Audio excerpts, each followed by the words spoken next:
क्या कहते हैं हमारे धर्म? हमारा हिंदू धर्म में लिखा है, हम सब ब्रह्मा जी की औलाद है। ब्रह्मा जी के पुत्र पुत्री या पैदा किए नर मादा से सारी सृष्टि बनी है। पुरुष का नाम था संभय मनु, औरत सतरूपा। इसलिए हमारी जात मनुष्यता है। संभय मनु, सतरूपा की औलाद, मनुष्यता। अब सुनिए दूसरे धर्म क्या कहते हैं, क्योंकि ये पुरातन धर्म हिंदू है। इस्लाम धर्म कहता है हम आदम और हव्वा की औलाद हैं, इसलिए हमारी जात आदमियत है। सिख धर्म कहता है मानस की जात सब है, एक को पहचान वो। हमारी जात मानस है, इसलिए सबको एक समझो, कोई छोटा बड़ा ऊंचा नीचा नहीं है। और ईसाई धर्म कहता था God is one, humanity our cast.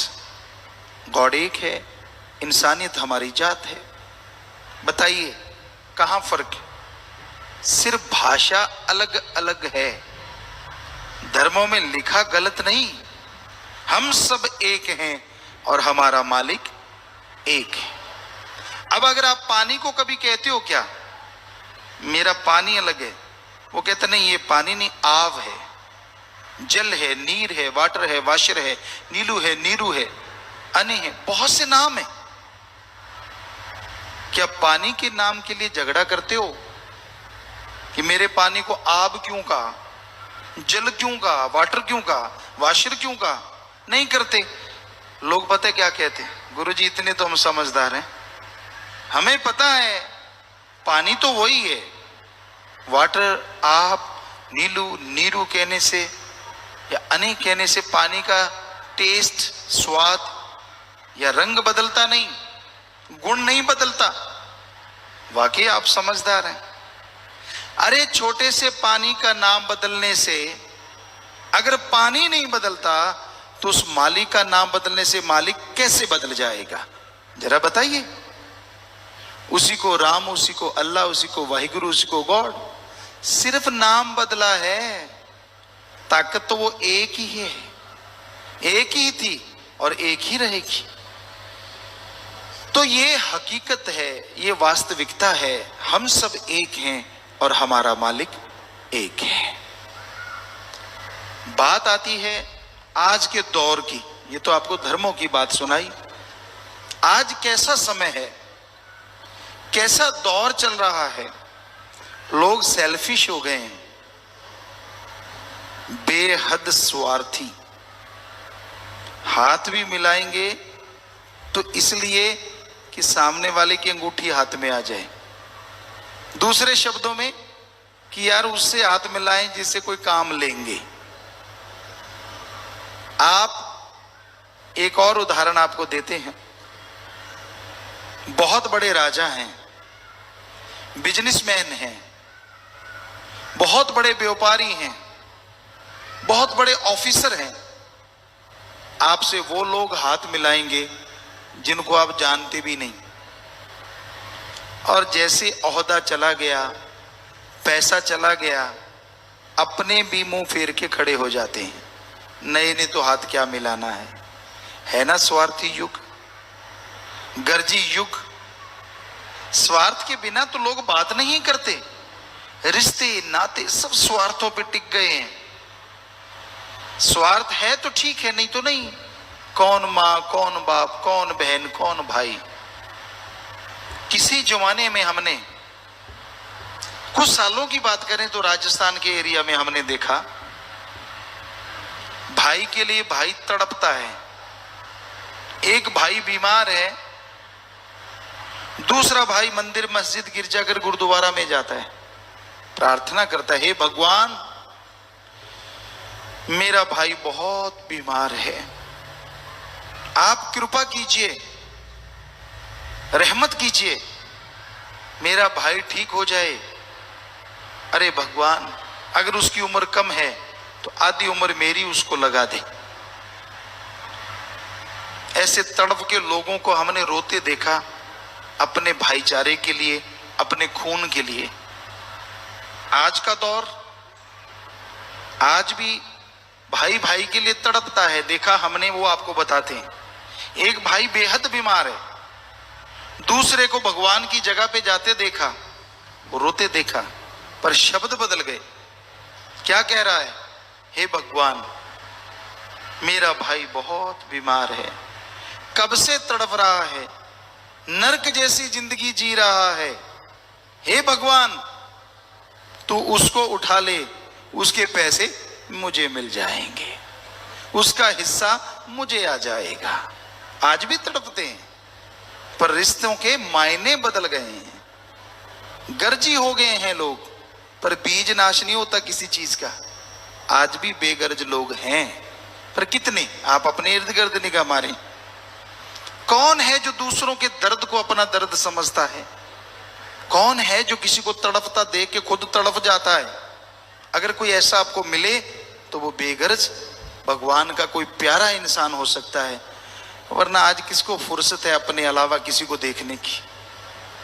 Road पे एक्सीडेंट है, कोई तड़प रहा है, मर रहा है, मजाक उड़ाएंगे लोग, देखेंगे कहीं हमारे वाला तो नहीं।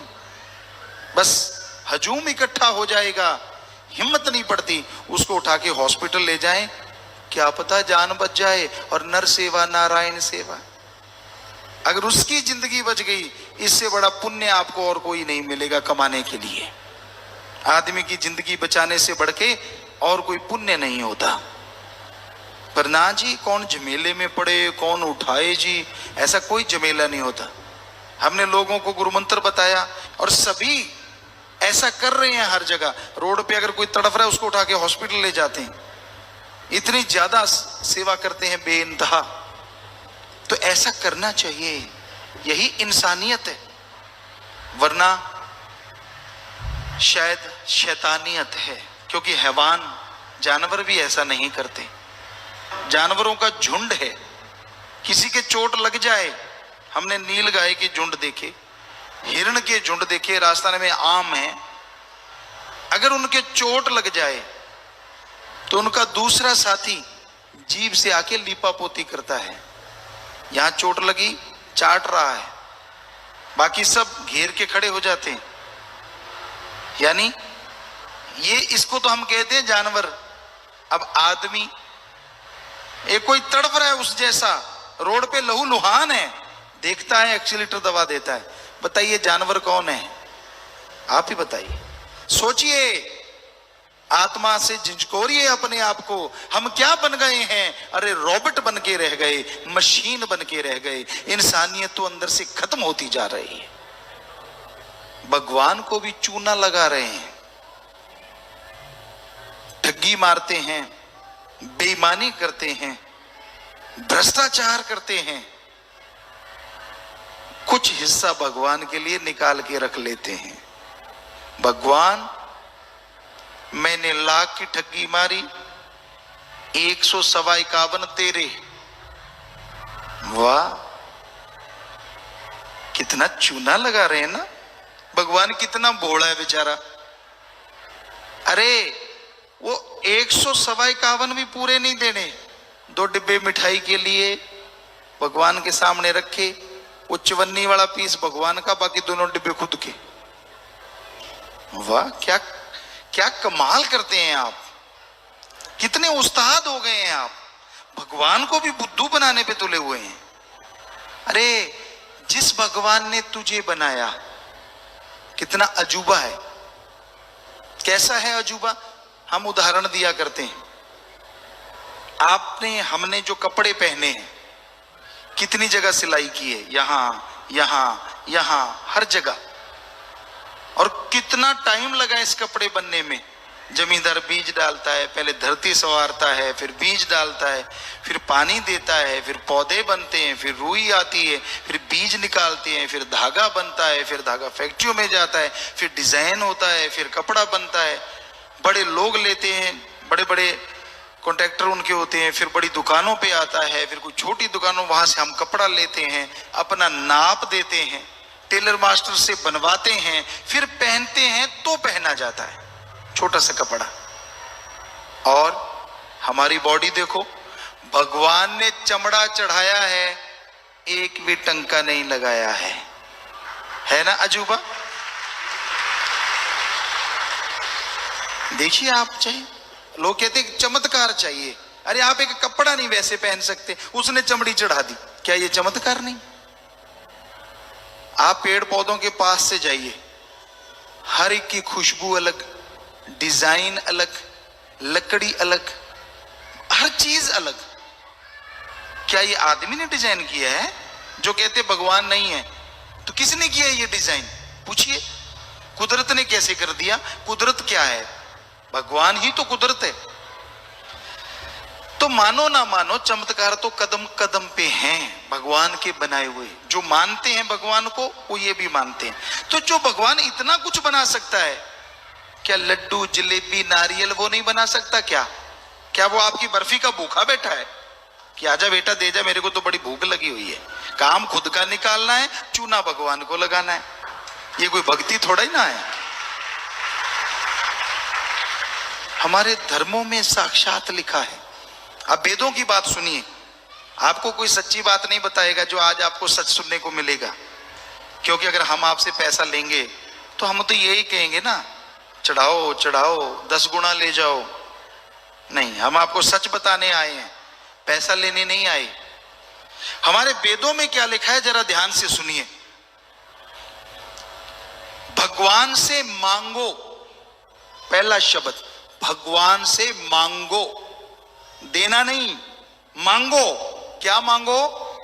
अच्छी धरती, अच्छा पानी, अच्छी हवा, अच्छी तंदुरुस्ती, अच्छी संतान।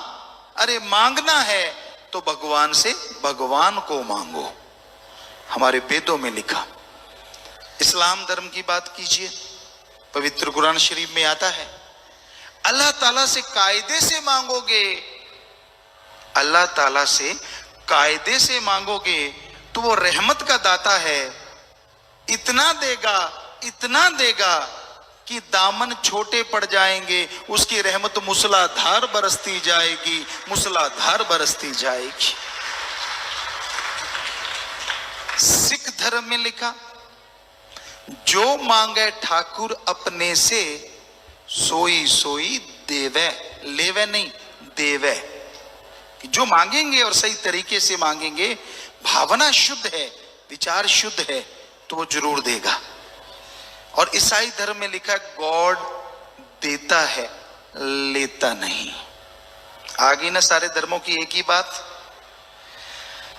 अब ये अलग बात है, सुनाने वाले अलग अलग तरीके से सुनाते हैं। यही बात हमने हरिद्वार में की, सत्संग था, बहुत लोग आए।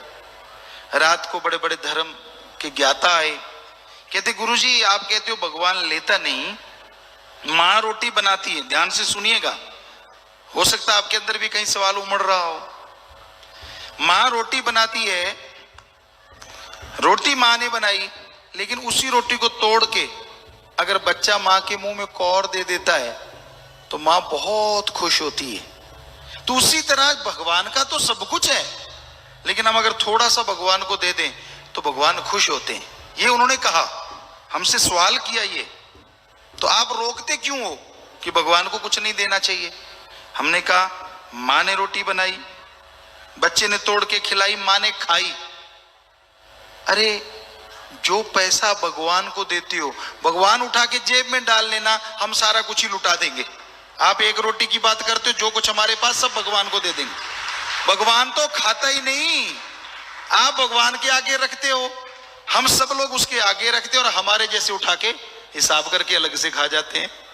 हो तो ये रहा है, उधर तो माँ ने खाया, इधर तो भगवान ने कुछ नहीं खाया, सिर्फ हमने दिखाया और दूसरे ने उठाया। एक कहता है मैं तो भगवान को दे रहा हूं, दूसरा कहता है मैं तो भगवान से ले रहा हूं। बताओ, चक्कर पड़ गया ना। कहता मैं आदमी से थोड़े ले रहा हूं, मैं तो भगवान से ले रहा हूं। और एक कह रहा है मैं तो भगवान को दे रहा हूं, बीच में रगड़ा रगड़ी, भगवान के पास तो कुछ नहीं गया। तो यही सच है, हम आपको गारंटी देते हैं, चैलेंज करते हैं, ओम अल्लाह वाहिगुरु हरि गॉड खुदा राम दाता था, दाता है और दाता ही रहेगा। वो मंगता नहीं हो सकता। अल्लाह कहो, वाहिगुरु राम ईश्वर गॉड, ये हम आपको गारंटी देते हैं। अगर भगवान पैसे का आशिक होता तो हमारे मेले कुचले नोट क्यों लेता? किसी धनाढ़ आदमी के घर क्यों जाता? वो नोट बनाने वाली मशीन के ऊपर ना बैठा रहता? फिर मंदिर मस्जिद बनाने की क्या जरूरत? नोट वाली मशीन के पास चले जाते, वहां भगवान जी मिल जाते, क्योंकि वो तो पैसे के आशिक हैं और उनको करारे करारे नोट मिलते वहां। क्या भगवान को कोई रोक सकता है नोट वाली मशीन के पास जाने से? God is everywhere. भगवान कण कण में, अल्लाह ताला जर्रे जर्रे में, वाहिगुरु के बिना कोई जगह नहीं। हर धर्म चीख चीख के कहता है ये बात। तो इसका मतलब फिर मालिक तो वहां मिलेंगे ना, वो तो फिर हमें इधर तो मिल ही नहीं सकते। ये फजूल की बातें हैं। शुक्र है भगवान बिकाऊ नहीं।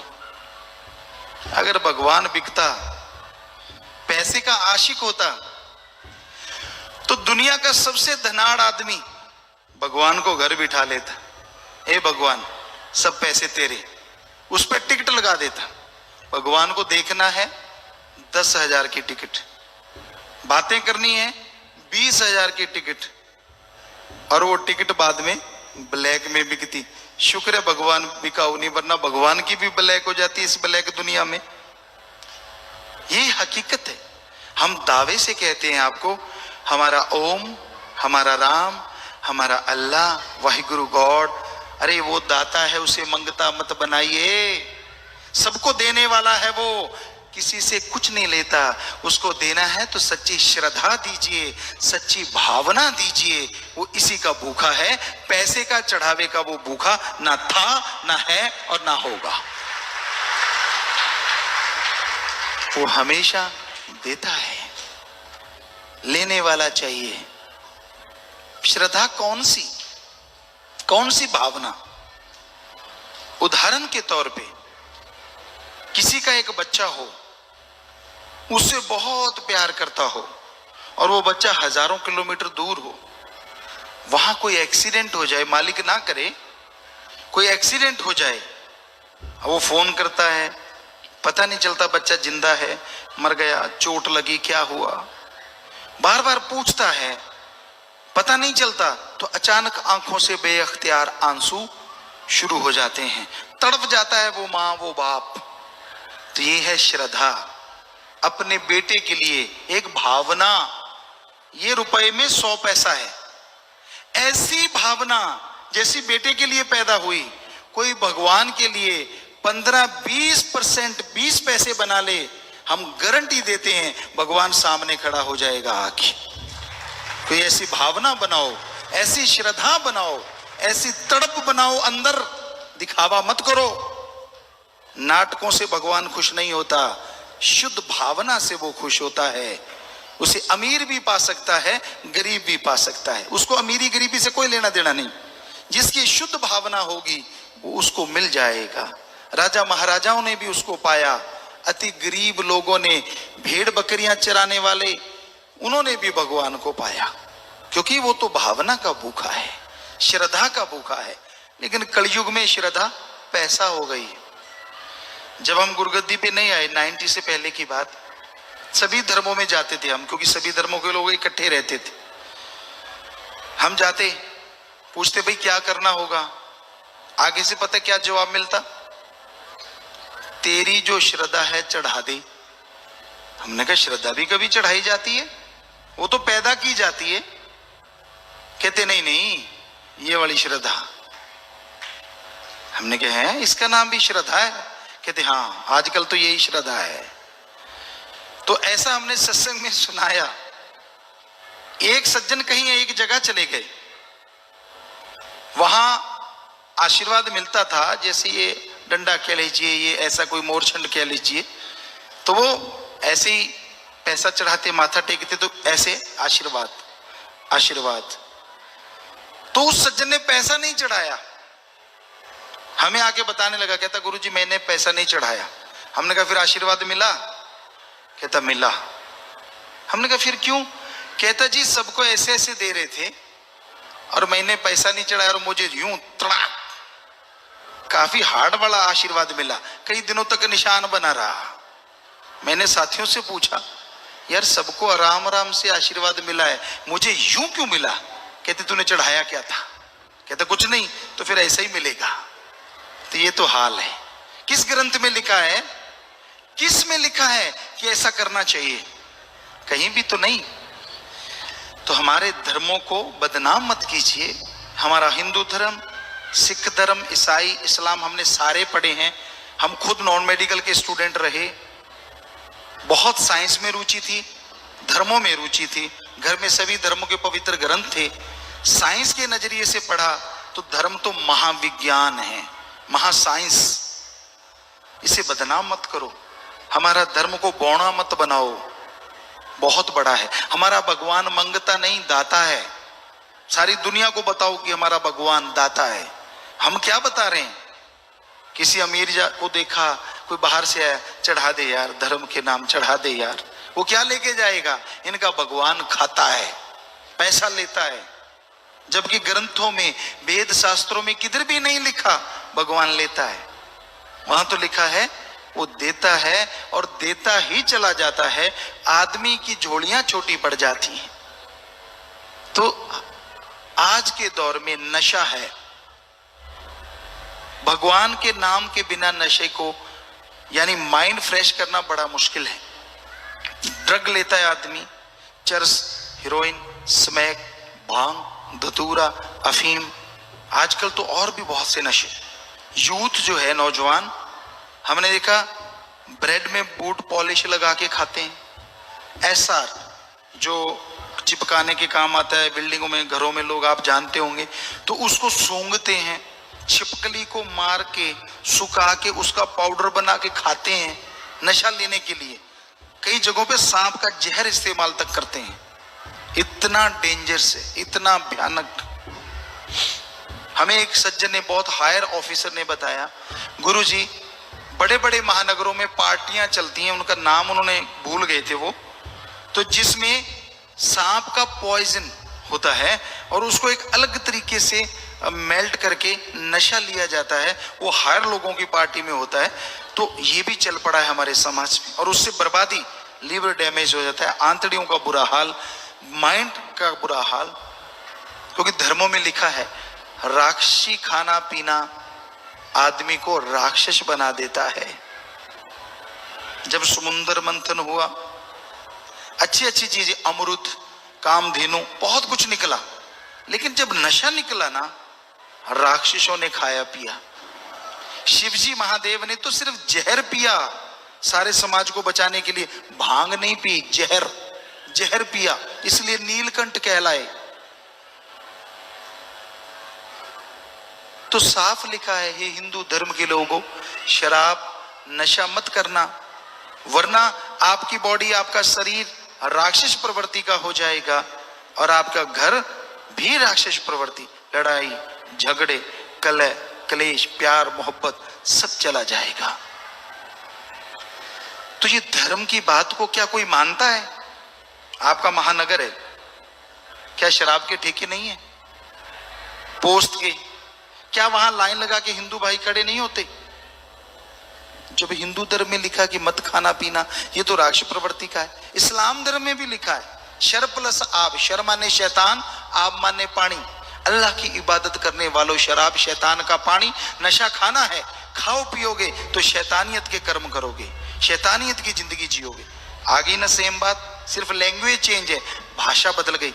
सिख धर्म में भी लिखा है पोस्त पंग अफीम मद, नशा उतर जाए प्रभात, नाम कुमारी नानका चढ़ी रहे दिन रात। पोस्त, भांग, अफीम, शराब सुबह का शाम, शाम का सुबह उतर जाता है। अरे नशा करना है तो राम नाम का करो, एक बार चढ़ गया चेहरे पे नूर होगा, अंदर सरूर होगा, और दोनों जहान में नहीं उतरेगा, बार बार पीने की जरूरत नहीं पड़ेगी। ईसाई धर्म में लिखा है वो नशा कभी ना करो जो गॉड से दूर करे, गॉड्स प्रेयर का नशा करो जो गॉड के करीब करे। तो हमारी भाषा बदल गई, पहनावा अलग, खान पान अलग, भाषा अलग, और भगवान ने किसी को कुछ अलग नहीं दिया। तो भाई यही सच्चाई है, यही वास्तविकता है कि आज का दौर नशे का दौर, यूथ नशे में डूब रहा है, बुरा हाल होता जा रहा है, बीमारियां घेर रही हैं। पर ये नशा, ये ड्रग्स जितना भी है, इसको आप लेना चाहें तो बर्बादी है। एक बार आदत पड़ जाए तो छोड़ना बेइंतहा मुश्किल है। पर हैबिट चेंज हो सकती है कब? जब आपके अंदर विल पावर है। Willpower upside, then drug automatically go away. नशा चला जाएगा, सब छूट जाएगा। पर वो आत्मबल कैसे बढ़ेगा?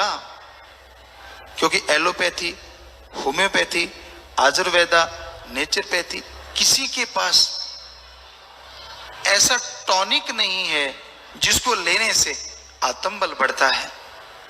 ऐसा टॉनिक हम सबके अंदर है, हर किसी के अंदर। बस जैसे धरती में पानी, फूलों में खुशबू, सरसों तिलों के दानों में तेल, एक विधि होती है, उससे वो बाहर आ जाता है। उसी तरह आत्मबल हम सबके अंदर है। विल पावर हम सबके इनसाइड है, सबके अंदर है। पर इस विल पावर को गुरु मंत्र, हिंदू धर्म में बोले तो गुरु मंत्र, नाम दीक्षा, इस्लाम धर्म में बोले तो कलमा, सिख धर्म में बोले तो नाम शब्द, ईसाई धर्म में बोले तो द गॉड्स वर्ड्स या method of meditation. Do the method of meditation continue, then आप उस गॉड को, भगवान को देख सकते हैं। भाषा बदल गई ना, उसी को गुरु मंत्र, उसी को कलमा, उसी को मेथड ऑफ मेडिटेशन। जैसा जिसकी भाषा, जैसा जैसा बोला जाता है, तो वो शब्द हैं। अभ्यास कीजिए जुबान से लगातार लगातार।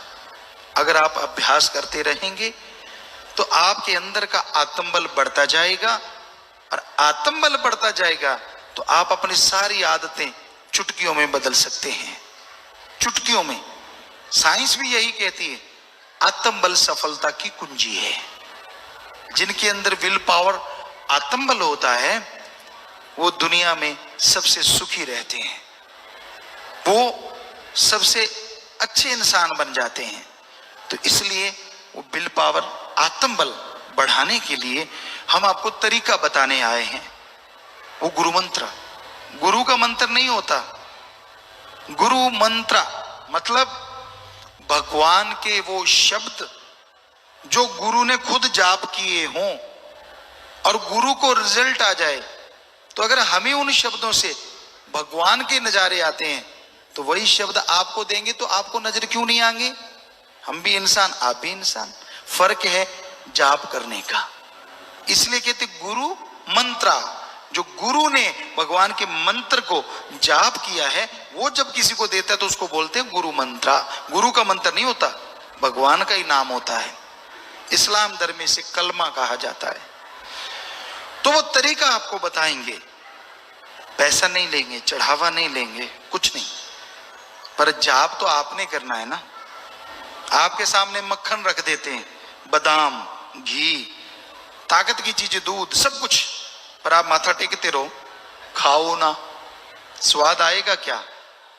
क्या शरीर में ताकत आएगी, पावर आएगी क्या? नहीं आती। खाओगे, स्वाद भी आ जाएगा और पावर भी आ जाएगी। वैसे भगवान का नाम है, वैसे अल्लाह गॉड, खुदा रब का नाम है। अगर जाप करोगे तो फल 100% मिलेगा, अगर नहीं करोगे तो कुछ ना कुछ तो फल मिलेगा। क्योंकि भगवान का नाम सुनने में भी बहुत बड़ी बात होती है, वो आप सुन रहे हैं। पर अगर खा पी लो, खुद जाप करते रहो, फिर तो कहना ही क्या है। आत्मबल बढ़ेगा, सोचने की शक्ति। आज आदमी ने 10-15% दिमाग का इस्तेमाल किया है और सुपर कंप्यूटर तक बना डाला, उससे भी आगे निकल गया। और जब इसका डबल हम काम में ले लें तो नेचुरली पता नहीं आदमी कितना अच्छा हो जाए। साईं जी का लगाया वो बीज, सच्चा सौदा आज बट वृक्ष बनता जा रहा है। पूरी दुनिया में राम नाम लोग गाने लगे हैं, नशा छोड़ने, बुराइयां छोड़ने और अपनी टूटी तार फिर से परमपिता परमात्मा से जोड़ने सच्चे सौदे में लोग आते हैं। और मालिक से यही दुआ है कि उनकी वो तार फिर से जुड़ जाए और उनको वो दातार फिर से मिल जाए। तो बात करते हैं साईं जी दाता रहबर के रहमो करम की। घोर कलयुग है और उनके वचन इस जलते पलते भट्ट में, इस घोर कलयुग में ऐसे काम करते हैं जैसे तपती हुई रेगिस्तान की धरती पे पहले रिमझिम बरसात होने लग जाए, उसमें से फिर एक बड़ी खुशबू सी उठने लगती है, बड़ी सौंधी सौंधी खुशबू, बड़ी मीठी मीठी खुशबू आने लगती है, क्योंकि बालू रेत अपने आप में बड़ा साफ होता है। एक तरह की एक खुम्बी होती है मशरूम, वो सिर्फ और सिर्फ उन्हीं जगहों पे खिलती है यहाँ कोई गंदगी ना हो, कुछ भी ना हो। और हमने चेक करवाया था कि इसमें क्या है, तो सबसे ज्यादा उसमें मिनरल्स और विटामिन्स होते हैं बहुत सारे, और वो पैदा ही ऐसी होती है, उसका कोई बीज नहीं होता। अब बटन खुम्ब वगैरह उससे बनाई है, कोशिश की गई है, वो एक अलग चीज है। लेकिन वो जो नेचुरल उगती है वो ऊपर से बिल्कुल यूं अंडाकार होती है और उसकी टहनी जो नीचे जो डंठल होता है वो लंबा होता है, और उसका टेस्ट बनाने वाले के ऊपर निर्भर करता है क्या गजब का होता है। और वो होती हमेशा टीले हैं उसके ऐसी नीची जगह पे, यहाँ पानी आता हो बरसातों के मौसम में। तो आपने देखा होगा जो कभी सज्जन गए हो तो राजस्थान के रोड पे कई बच्चे उसकी माला बना के खड़े होते कि ले लो। तो हम जब राजस्थान में सत्संग करने जाते थे तो वो कहीं मिल जाते तो वो लिया करते थे कि भाई ये तो जरूर ले लेना। कुदरत ने क्या क्या बना रखा और साईं जी ने भी ऐसी जगह ही चुनी।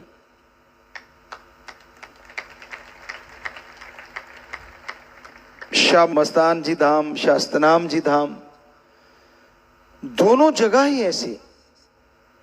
साईं जी ने जब वहां शाह मस्तान जी धाम बनाया, आज बना दिया कल ढा दिया, फिर बना दिया फिर ढा दिया। अब साथ संगत को लगा करे सेवा करिए, बड़ा किसने कह दिया जी बहुत ज्यादा सुंदर, अच्छा सुंदर है ढा दो। अब समझना ही करें तो क्या करें, अगली बार कहा जी ठीक बना है, अच्छा ठीक ठाक ही बना है ढा दो। आखिर में सेवादार ने कहा साईं जी हमें ये बताओ, हम सुंदर भी नहीं कह सकते, ठीक भी नहीं कह सकते, क्या कहें? कहते बड़ी ऐसा कुछ नहीं पुत्र, कोई ऐसी बात नहीं है। ये तो जब मकान ढाते हैं ना तो ईंटें अपनी जो है ना वो बच्चे देती है, और आप कोई बड़े से बड़ा साइंटिस्ट ले आओ, अक्ल वाला या आलम फाजिल कह लें उसे दूसरी भाषा में, क्या एक 12 बाई 12 का कमरा बना हुआ है उसे ढा दिया गया, अगली बार बनाया तो 2 बन गए, 2 को ढाया तो 4 बन गए, ईंटें आई किधर से? तो साईं जी के वचन ज्यों के त्यों आज तक है और हमेशा रहेंगे। तो कहते थे पुत्र ये सच्चे सौदे की तो ईंटें भी बच्चे देती हैं। तो ये हकीकत है, ये वास्तविकता है। तो और भी चीजें बहुत ऐसी हैं, बहुत से उदाहरण हैं। दाता रहबर ने जो परोपकार किए, परमपिता शास्त्रनाम जी महाराज को गुरगद्दी पे बिठाया, वो भी अपने आप में एक ऐसा महान, और उन्हीं की जुबान के अनुसार कि जिसे आप ढूंढते फिरते हो उसे हम आपके सामने ले आए। और वो ऐसे सामने आए, वचन ही कर दिए हम थे, हम ही रहेंगे, जाएंगे ही नहीं, बात ही खत्म। पर आंख बनानी पड़ती है। कई बार होता है ना मोतिया है घट में सूझे नहीं, तुलसी जी ने एक बार कहा था, है घट में सूझे नहीं लाण ऐसी जिंद, तुलसी इस संसार को भयो मोतिया बिंद। कि भाई अंदर रहता है फिर भी नजर नहीं आता, तो मोतिया बिंद। आजकल तो शायद लेजर से होने लग गई हैं या नई नई टेक्निक आ गई हैं, पर आपको पता दिसंबर में ऑपरेशन होते हैं तो वो एक छिलका सा आ जाता है, बिल्कुल स्टार जो आंखों के बीच में हमारे निगाह का केंद्र है, तो उसमें फिर वो धुंधला दिखने लगता है, उसको निकाल देते हैं, साफ दिखने लग जाता है। अगर आपने रूहानियत के किसी फकीर के नज़ारे लूटने हों, खुशियां लेनी हो, ओम परमपिता परमात्मा को मिलना हो, तो आपको मोतियाबिंद का ऑपरेशन करवाना पड़ेगा। काम वासना, क्रोध, लोभ, मोह, अहंकार, मन, माया, गम, दुख, दर्द, चिंता, टेंशन, परेशानियां, यानी ये 5-7 तो मेन पेड़ हैं, आगे इनकी ये टहनियां हैं। तो इन्हीं में ही आप उलझे पड़े हैं। गुरुमंत्र ले लिया, संचित कर्म जो पड़े हैं उसको खत्म करने का तरीका मिल गया, और इस जन्म में गुरुमंत्र से पहले जो कर्म कर बैठे जाने अनजाने में, जब गुरु मुआफी दिलवाता है तो मालिक उसी समय इस जन्म के उन कर्मों को तो काट देता है।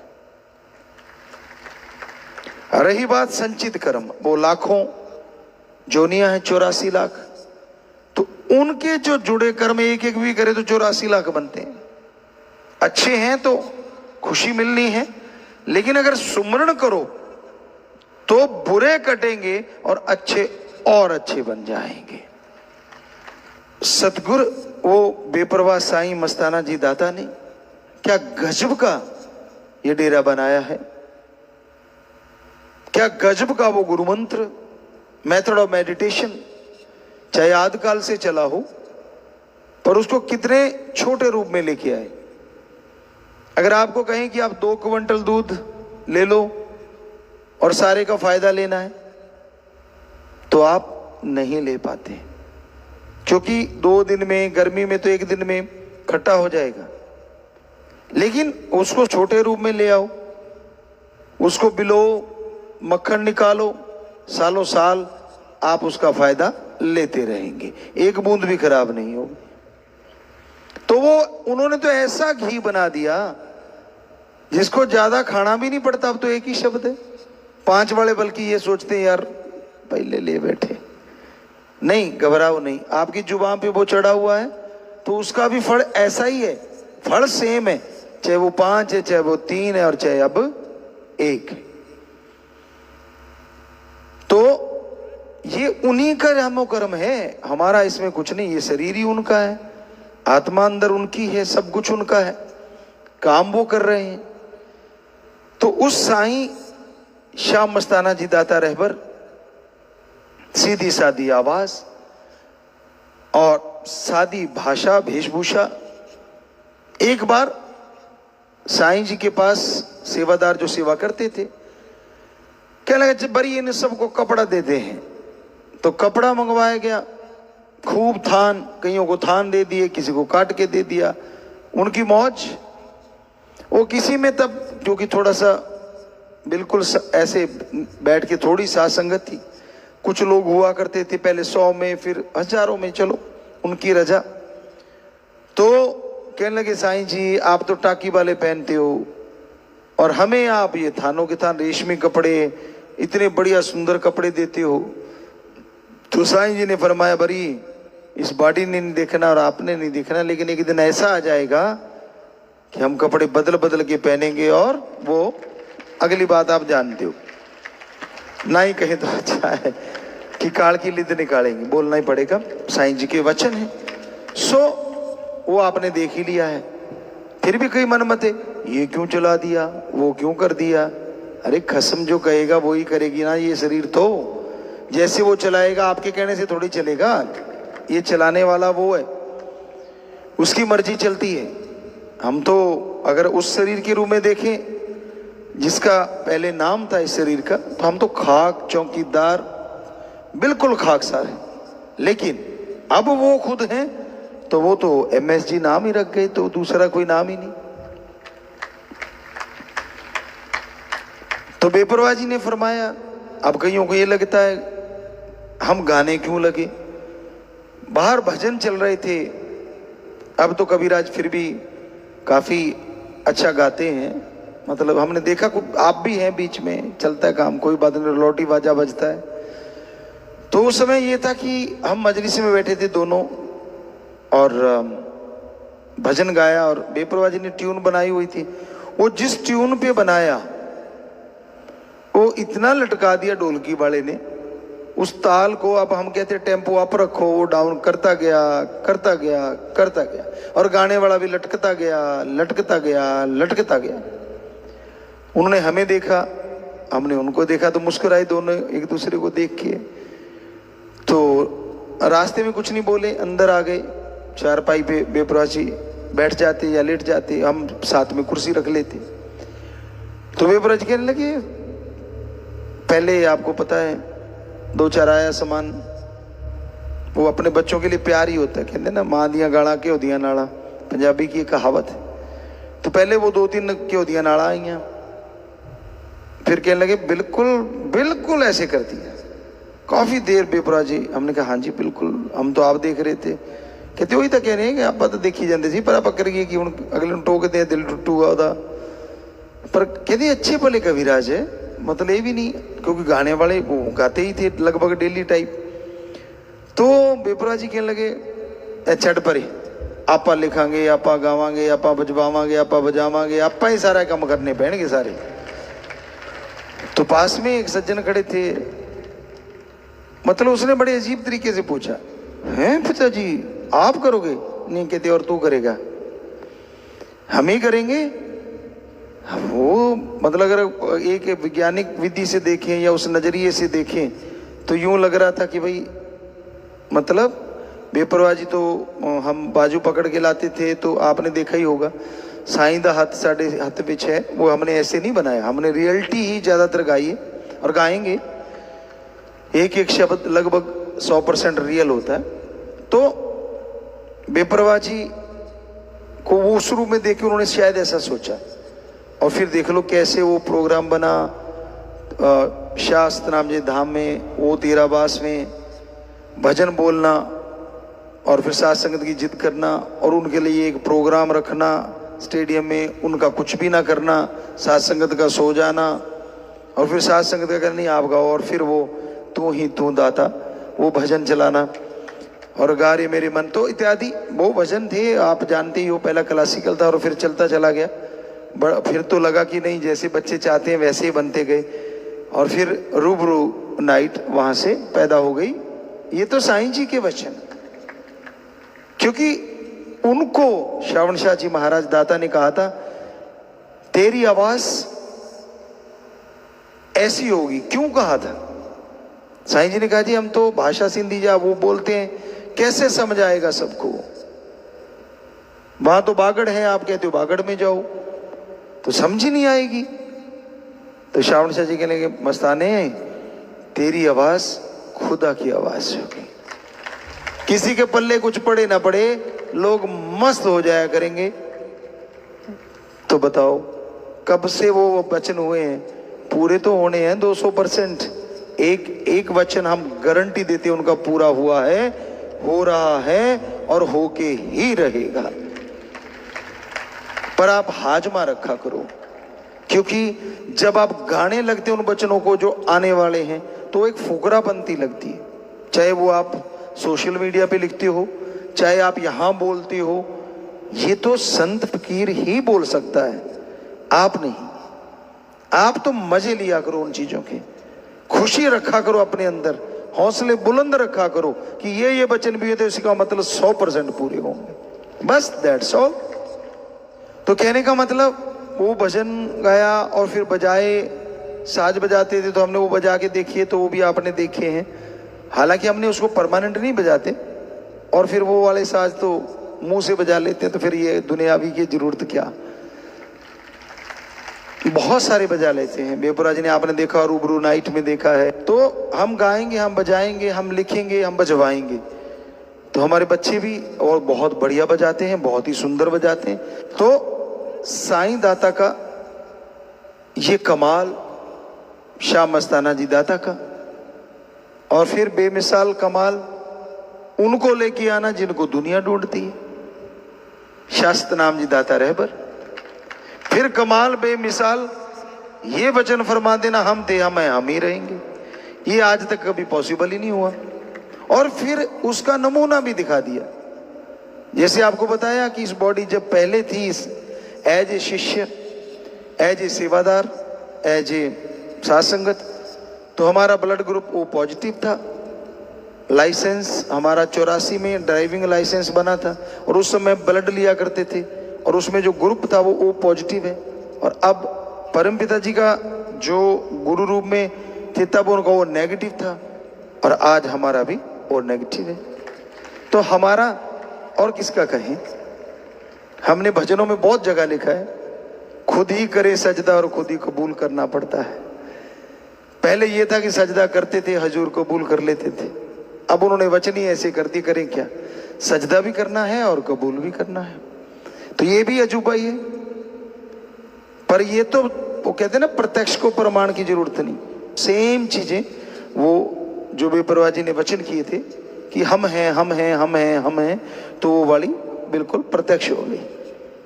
तो यही साईं जी ने वचन किए थे कि सोने का भी कोई बन के आए तो मत मान लेना कि ये गुरु के बराबर है। और आप जरा सी बात पे फिसल जाते हो, किसी ने चंद बातें मसाले लगा के सुना दी, वो ये बड़ा अच्छा। अरे भाई, बंदा बंदा है।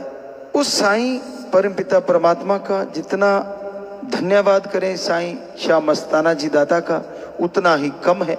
अरबों खरबों सजदे कर सकते हैं, अरबों खरबों बार बस उनके चरण कमलों का ध्यान रखते हुए ये दुआ कर सकते हैं कि हे मालिक, आपने जो वचन फरमाए थे कि यहां से बड़ी थाली फेंकेंगे तो शहर तक नीचे नहीं गिरेगी, अब तो वो थाली 60-60 किलोमीटर तक, 40-40 किलोमीटर तक नीचे नहीं गिरती। तो ये तेरा रहमो करम है। क्यों? क्योंकि इसके अंदर भी एक वचन है। परम पिता शास्त्रनाथ जी महाराज ने फरमाया, उस बॉडी में है साईं मस्ताना जी, क्योंकि वचन है, हम थे हम हैं हम ही रहेंगे।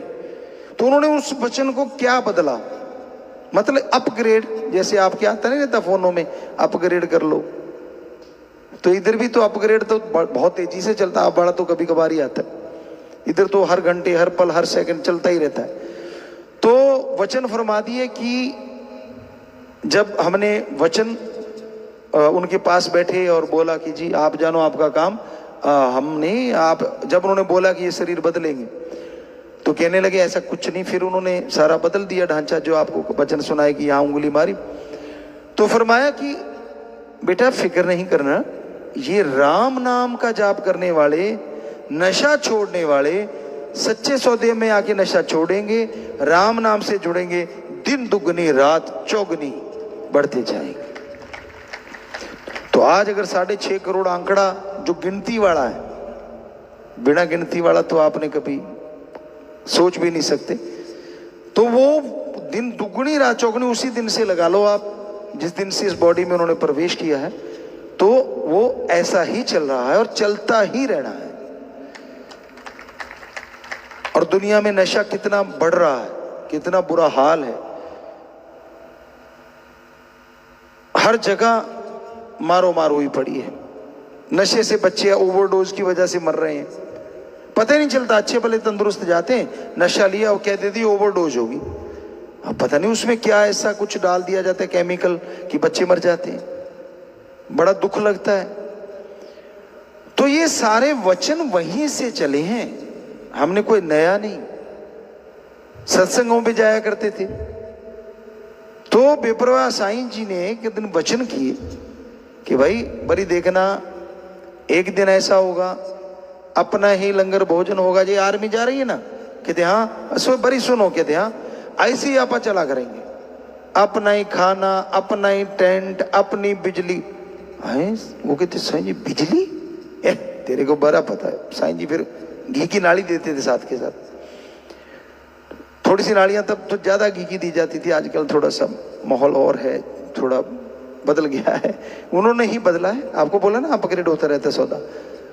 ऐसा नहीं है कि तब कोई लो ग्रेड था तो तब भी अपग्रेड, पर दिखाना अब था, वो धीरे धीरे उसको दिखाते जा रहे हैं। ये नहीं है कि तब कोई लो ग्रेड था, तब तो उसके बाद हद से भी हद तभी था साईं मस्ताना जी महाराज में। लेकिन दिखाने का वक्त तो उन्होंने बोला था कि हम तब दिखाएंगे, सो कहीं कोई इसको ये सोचे कि इसका मतलब अपग्रेड का, नहीं, ऐसा नहीं। अपग्रेड का मतलब कि अब वो टाइम उन्होंने बोला तो वो दिखा रहे हैं।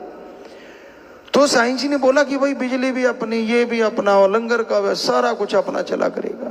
तो वो चुप हो गए बेचारे, उनको लगे यार अब तो पैदल चल के आए हैं, इतने टीले हैं, सारा कुछ है। और फिर आपने जो जो सज्जन सत्संग में सेवा करने गए होंगे, हमारे साथ चले होंगे 92 से लेके और 2003 तक, या अब जब भी तक, अब तक मतलब, तो उन्होंने देखा होगा कैसे गाड़ियां कैंटर जाते थे जिनमें लंगर होता था, छायावान होते थे, जनरेटर होते थे, बिजली अपनी साथ चलेगी। एक छोटा सा जनरेटर वहां भी लगाते जहां जंगल में रुकते थे, क्योंकि हम लगभग 13 साल तो टेंटों में रहे हैं, जिंदगी गुजारी है, क्योंकि वहां टेंट होता था हमारा भी, और सारे सेवादारों के टेंट, या छायावान या फिर आसमान और धरती बिछोना। और वहां इतनी लाइट जरूर किया करते थे। वो एक जनरेटर लगा लेते थे वहां, और हम एक पंखा, गर्मी का मौसम होता था तो एक पंखा, पहले तो दूसरा था, छोटा सा पंखा होता था, और फिर एक था पैक हो जाता था डिब्बे में, तो उसको पैक कर लेते थे और वहां जाके खोल लेते थे रात को। तो वो एक पंखा स्टैंड वाला होता था, वो लगाते थे, एक बल्ब टेंट के अंदर, और बाकी बल्ब साथ संगत के लिए लगाए जाते। तो एक छोटा सा जनरेटर वहां होता था। 2 जनरेटर होते थे, यहाँ सुबह सत्संग दोपहर की, और शाम वाले के सुबह वाला पहुंच जाता था। उनको क्या भगदड़ पड़ी होती थी कि अच्छा 200-300 किलोमीटर भी जाना है, और ये तीसरी जगह जाके हमने ही जनरेटर भी होना चाहिए, शायवान भी होने चाहिए। कई बार मालिक ने भी किया ऐसा खेल कि वो पता नहीं किसने किया, ये तो राम ही जाने, तो वो टेंट एकदम ही इकट्ठे हो गए एक जगह। तो हर वचन उन्होंने जो किया फिर दूसरी बॉडी में किया, और अब तो उन्हीं वही हैं तो कर रहे हैं, तो वो पूरा हुआ था, है और होएगा। बात है वही बात जो दृढ़ यकीन रखेंगे, दृढ़ यकीन, वचनों पे पक्का, ये रहना बहुत जरूरी है। और बड़ा मुश्किल है इस कलयुग में, क्योंकि मन बड़ा जालिम है। कहते यार क्या फर्क पड़ता है, दुनिया ऐश लूट रही है, तू रह जाएगा। इसलिए मन ऐसे चक्कर चलवाता है कि आदमी के होश भूल जाते हैं। हम आपको कह रहे थे कि हम सजदा करते हैं कि बेपरवाह जी का गांव, वहां से शायद 4-5 किलोमीटर होगा मे भी, मेन रोड से जलालना साहब, तो वहां गुजरते हुए भी हम सजदा करते थे कि मेरे सतगुरु का ये गांव है यार, कभी इस रोड पे गुजरे होंगे, इस पे चले होंगे, यूं, और आगे एक नहर आती थी, वहां सजदा करते थे। और फिर 13 पास का तो पूछो मत, इतना अदब सत्कार, और तभी शायद उन्होंने इसको चुना। आदमी भूल ही जाता है कई बार कि मैं कहाँ हूं। तो ऐसा नहीं होना चाहिए, क्योंकि आप उस ओम हरि अल्लाह राम को मानते हो, तो उसको दिखाने वाले तो साईं शाह मस्तान जी दाता हैं।